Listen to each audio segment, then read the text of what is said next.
ദിവസമായിട്ട് രാവിലെ നമ്മൾ അടുത്തുള്ള ഒരു ക്ഷേത്രത്തിൽ തൊഴാൻ പോവുകയാണ്. ഞാൻ സൺസ്ക്രീൻ വാരി പൊത്തുന്നുണ്ട്, കാരണം നമ്മുടെ പൊങ്കാലയ്ക്ക് നല്ല വെയിലായിരിക്കുമല്ലോ. പിന്നെ ജസ്റ്റ് ഒന്ന് കണ്ണെഴുതുന്നു, കാരണം കണ്ണിൽ നിന്ന് വെള്ളം വന്ന് ഈ കൺമഷി എല്ലാം പോകാനുള്ളതാണ്. അപ്പൊ അതുകൊണ്ട് ജസ്റ്റ് മാത്രം ഒന്ന് എഴുതി കൊടുക്കുന്നുണ്ട്. പിന്നെ ഐബ്രോയും ഒന്ന് ഫില്ല് ചെയ്ത് കൊടുക്കുന്നുണ്ട്.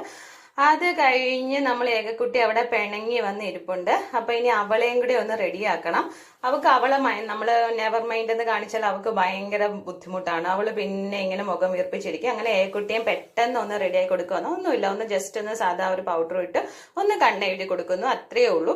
ഇനി മുടി കെട്ടുന്നതാണ് ഭയങ്കര കടമ്പ. ഞാൻ അതിന്റെ ഇടയ്ക്കൂടെ എന്റെ ലിപ്സ്റ്റിക് ഒന്ന് ഇട്ടിട്ടുണ്ട്. ലിപ്സ്റ്റിക് ഇട്ടാൽ തന്നെ എനിക്ക് പകുതി എന്റെ ഒരുങ്ങുന്ന ആ ഒരു ഇതങ്ങ് തീർന്നു കിട്ടും. അത് കഴിഞ്ഞ് മുടിയും കെട്ടി ഒരു കമ്മലും എടുത്തിട്ടുണ്ട്. എന്റെ ഫേവറേറ്റ് കമ്മലാണ് കേട്ടോ ഇത്. അത് കഴിഞ്ഞ് നമ്മൾ വളയും കൂടി ഒന്ന് ഇട്ടിട്ടുണ്ട്. പൊങ്കാലയൊക്കെ അല്ലേ, അങ്ങനെ രണ്ടുപേരും വളയൊക്കെ കാണിച്ചൊന്ന് ഷോ കാണിക്കുകയാണ്.